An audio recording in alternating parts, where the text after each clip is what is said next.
Hello everybody, Mark, aka The Nerdy Punk, back again today for a new video. Hope you guys are doing well.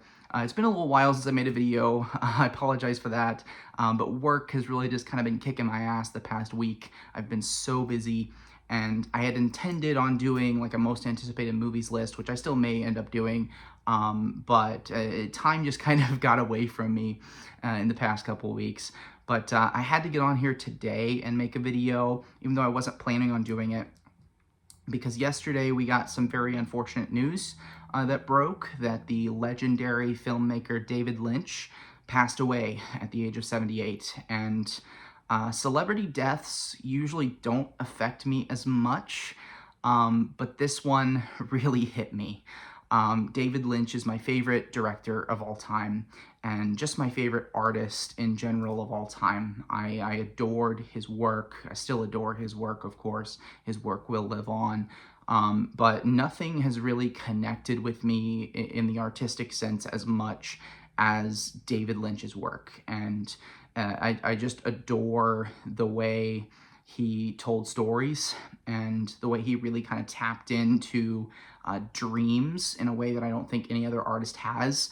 And his impact on film, of course, is unparalleled. I mean, you've seen tons of tributes come out in the past day from all kinds of incredible artists talking about the influence that he had on them. And he is obviously, objectively, one of the best filmmakers of all time. And the power of his work will continue to live on. And I mean, there's a term named after him. I mean, Lynchian is a thing. Very few artists get their own term. Their work is so iconic that it deserves its own term. I, like I said, was really affected by this news, and still pretty devastated over the news. I mean, we knew that he was 78 years old. He had emphysema. We knew this day was coming. We just kind of hoped it wasn't going to be quite so soon. Just personally, I'll kind of get into my history with David Lynch and how I really got into his work. But just personally speaking, I was really hoping he had one more film left in him at some point. And then when we got that news that he was suffering from an illness, we kind of learned that probably he wasn't going to do any more movies. And that really saddened me for sure, because I never got the chance to see a David Lynch film from the beginning, from when it was released into theaters. Of course, his final feature film, Inland Empire, released in 2006. I was 10 years old when that came out. And I obviously was not going to see that movie when I was a 10-year-old kid. But my story with David Lynch actually begins around 2018, when I first checked out Twin Peaks on Netflix back in the day. And I really loved the series from the start. And this was before I really knew who David Lynch was. It was before I was really deep into film just in general. It was before I got into like Criterion, which is part of the reason why I really discovered David Lynch, was the Criterion Collection. And that's kind of what we're going to talk about today. But 2018, like I said, I watched the original series, and I kind of lost interest in the middle of season 2, kind of at that notorious stage, the middle of season 2, when things really kind of went off the rails in terms of the silliness and the ridiculousness of the series. And it kind of lost its way after David Lynch stepped away from the series towards the middle of season 2. And then he returned, of course, at the end of season 2 to wrap up the original series when he knew that it was going to be canceled. So, you know, I stopped, never watched the end of the original series until much later on, when I first got into Criterion in 2020. And I believe it was 2021 that I first checked out Mulholland Drive, which is my favorite, you know, singular feature film from Lynch. And that movie really started my obsession. Then I watched Blue Velvet, and I got to Eraserhead, and they have become some of my favorite films of all time. So I thought today, you know, it would be a good way to kind of honor David Lynch by talking about his films and by showing you my collection of David Lynch films, and just kind of talking about why I love the film so much, why I love the human so much. David Lynch was such an incredible human. And the thing that I love so much about him is that His work was surreal, dreamlike, disturbing at times, but also silly. And he was a very silly person. He has so many memeable moments. I have several stickers with David Lynch memes on them, like the one where he's got the bullhorn. He's like, "Try that again, but this time good." The meme where he says, "I've just drank 2 cookies," or sorry, "I've just eaten 2 cookies and a Coke." Phenomenal. Like, he has so many amazing moments. "Keep your eye on the donut, not the hole." Like, so many amazing quotes and moments. And of course, one of my favorite YouTube videos of all time is the David Lynch being a madman for 8 minutes. That's an amazing video. If you haven't seen it, you definitely need to watch that. So let's go ahead and get into this. Let's talk about some of these films, show you my David Lynch collection. Of course, I'm rocking the Eraserhead t-shirt today. Of course, had to break this one out of the closet. And we start with Eraserhead. So this is, of course, the Criterion Blu-ray. This was the first Lynch film to be released on Criterion, and it's his first full-length feature. So this is from 1977. Completely in black and white, starring Jack Nance, frequent collaborator with Lynch. And this is just an amazing film. I mean, it's the origin of Lynch, and you can see all the elements of his work at their beginning stages in this film. And it's, you know, very dreamlike, very dark, you know, sometimes disturbing, but it's really a phenomenal analogy for parenthood. And, you know, as somebody who's not a parent, for sure, but I can relate to the anxieties that, and imagine the anxieties of parenthood through this film. And it's got amazing practical effects, really good storytelling. I just love everything about this film. So this is the Blu-ray release of Eraserhead. Fast forward to 1980. So obviously the story goes that Mel Brooks, of all people, saw Eraserhead and decided that he wanted to get David Lynch to direct an interpretation of The Elephant Man. So Mel Brooks produces, David Lynch directs The Elephant Man from 1980. Another Criterion Blu-ray, another black and white film, and it's really kind of the weirdest film for David Lynch in the sense that it's not weird. So most of his work is surreal and odd. This is really kind of a straightforward film, but it's easily one of the most empathetic movies that I've ever seen. John Hurt, who portrays a real-life man who was born with facial deformities, known as the Elephant Man. I believe his name was John Merrick. And he puts you in the shoes of this man so incredibly well, led by this phenomenal performance from John Hurt. I don't think it's possible to make it through this movie without crying, and I truly believe it would make you a better human being for watching this film. Like, I feel like a better person and a more empathetic person for watching this film. And I think it's easily one of the greatest films about the human condition that's ever been made. So I adore The Elephant Man. Of course, I adore all of these films. It's so hard to pick favorites with Lynch's work. Then, of course, he made Dune, the first Dune adaptation in 1984. I do not own that one, but I have Blue Velvet from 1986. So the second collaboration with Kyle MacLachlan, first collaboration with Laura Dern, some frequent collaborators there. This is the Blu-ray release from Criterion. This also has a 4K release. Highly recommend that for sure. But this is, I think, where David Lynch really starts to find his wheelhouse. You've got all the elements of it, but perhaps a little bit more accessible than some of his other work. So I do recommend this as a starting point for David Lynch, because I think it's a really great way to ease your way in. You've got the weirdness, you've got the oddball stuff, but it's relatively straightforward. A great kind of thriller, really good analogies about suburbia and America and kind of the darkness beneath the surface. Some incredible music in this. Of course, Angelo Badalamenti, who scored a lot of Lynch work, created the score for this. Of course, Twin Peaks, he also made the score for, which I had to put on yesterday and have a good cry after the news. His music is just so beautiful, and it works with Lynch's work so well. But this also contains, I think, my favorite needle drop of all time in movies, and that is the use of Roy Orbison's In Dreams in the scene in this movie. Just a phenomenal film, great performances. I mean, you got a loaded cast here. You've got, of course, Kyle MacLachlan and Laura Dern. You've got Dennis Hopper, with one of the creepiest villain performances I've ever seen. Just incredibly impressive performance from him. And then you've also got Isabella Rossellini in this as well. So highly recommend Blue Velvet. I got a Blue Velvet couch in part because of how much I love this movie and how much I love David Lynch. Then we skip ahead to his most iconic work, probably what he's most known for, and that is Twin Peaks, the original series. So I've got this Blu-ray release that came out several years back.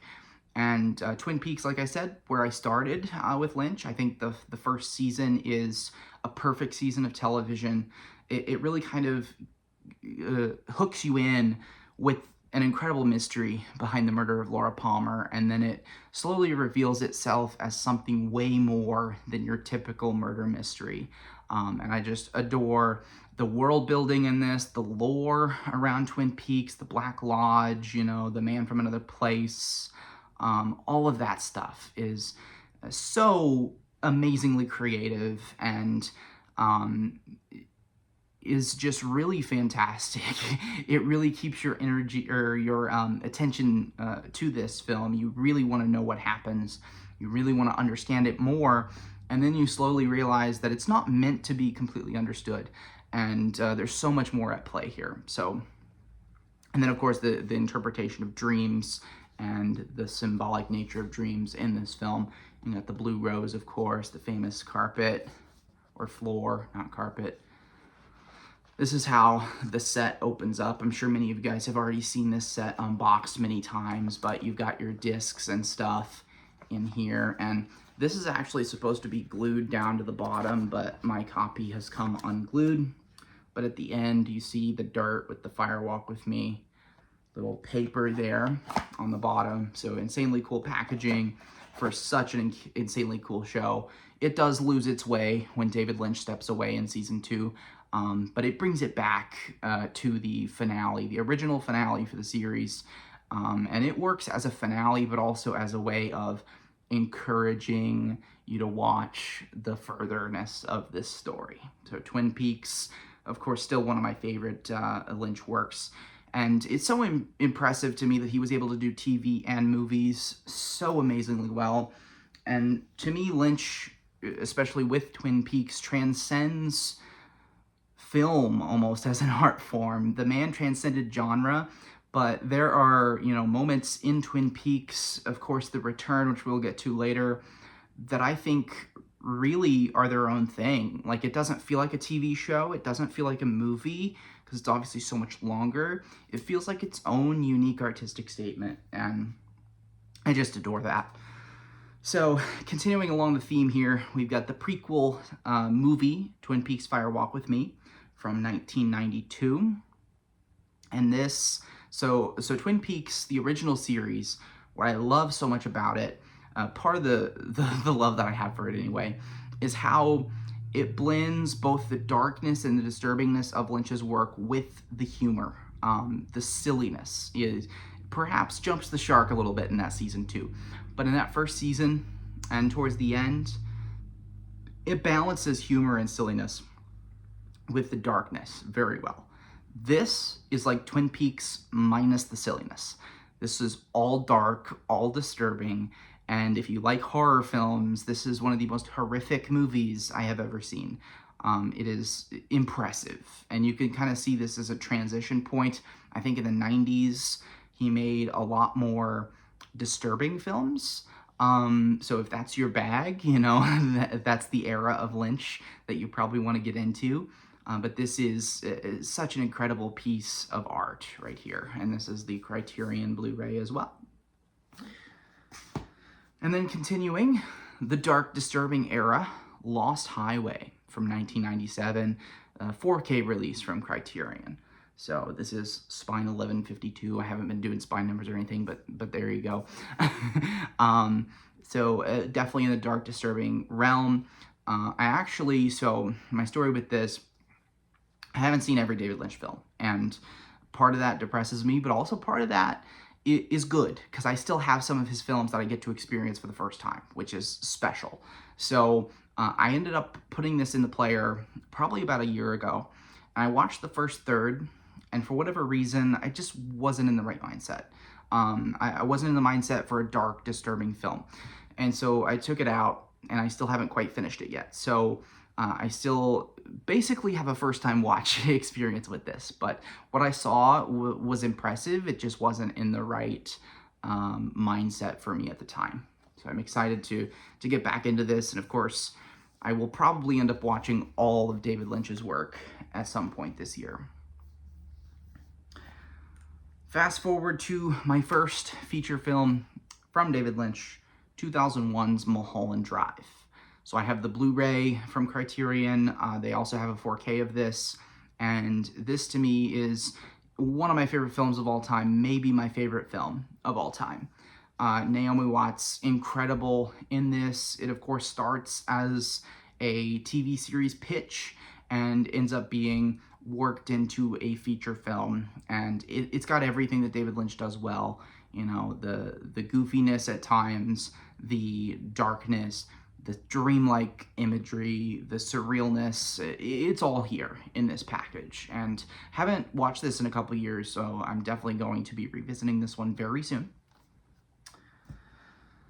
And then David Lynch's final feature film, Inland Empire from 2006, starring Laura Dern. So this is the 4K release from Criterion as well. And notoriously filmed, I believe, on a digital camera, a low-quality digital camera from the mid-2000s. So picture quality, I've heard some kind of mixed things about, but it's interesting. It definitely puts it in the time period for sure. So another one kind of in the more dark realm. And then this one, not a film by David Lynch, but a film about David Lynch. David Lynch, The Art Life, a documentary from 2016. This one is directed by John Nguyen, Rick Barnes, and Olivia Neargard-Holm. So it features some interviews with Lynch. Yeah, I haven't had the opportunity to check this one out, but I'm definitely looking forward to it. I had actually heard, so if you don't have the Blu-ray of this, Criterion just posted today that they will be airing this on the Criterion channel for free for the entire month of January. So for the rest of the month, if you want to check this out, you can get it for free on the Criterion channel. So I recommend doing that. Great way to honor the filmmaker. And then finally, so I was really hoping, like I said, that there would be one more film from Lynch at some point in his life. But if this is the goodbye that we got, it is a perfect goodbye, and that is Twin Peaks: The Return. Arguably the best work from Lynch would be his last. And part 18 of this, the final part, the ending, phenomenal. So if that's the last thing we see from Lynch, which I have a feeling it is, I have a feeling there's no unreleased movies that are going to come out, you know, anytime soon. So I think this is the perfect ending to a phenomenal career, and one that will be with me for the rest of my life, for sure. So just more in the dark realm, less, you know, humor in this, but there's definitely some humorous moments. Obviously, the whole Dougie storyline is very funny. But I enjoyed the direction that he took with this. Some of these episodes are the greatest thing I've seen on television ever. Part 8 in particular, that's the one that involves the nuclear bomb. If you've seen it, you know what I'm talking about. Easily one of the greatest greatest episodes of TV ever. Part 18, the final part, the ending, easily one of the greatest episodes of television ever. So I highly recommend this. And I'm actually excited. It's been a couple years since I've seen all of Twin Peaks. Excited to revisit that as well this year in honor of Lynch. So this is the Blu-ray release. Really cool artwork and packaging on this Blu-ray release from Showtime. So, and then you've got, let's see if I can get this back in here. You've got Laura in the orb there on the back. Beautiful set for such a beautiful season of television, but like I said, it feels like it really transcends TV. It's not TV, it's not a film, it's its own thing. It's Twin Peaks: The Return. So I just adore that show. I adore David Lynch. I love his art. So I hope this video has, you know, entertained you guys. I hope it's been cathartic for those of you who are really big fans of Lynch like me to talk about his films. And I couldn't bring myself to watch anything last night, but I am looking forward to, in the next few days, weeks, months, to revisiting all of David Lynch's work and checking out the ones that I didn't get a chance to see in his lifetime. I'm excited to get into just everything Lynch, and it gives me a good reason to do that. So with that being said, let's kind of wrap this thing up. Rest in peace to David Lynch. I hope that I'm not a religious person, but I hope he's in a better place. I hope he's enjoying a damn fine cup of coffee, and I'll catch up with you guys later. See ya. Have a great day.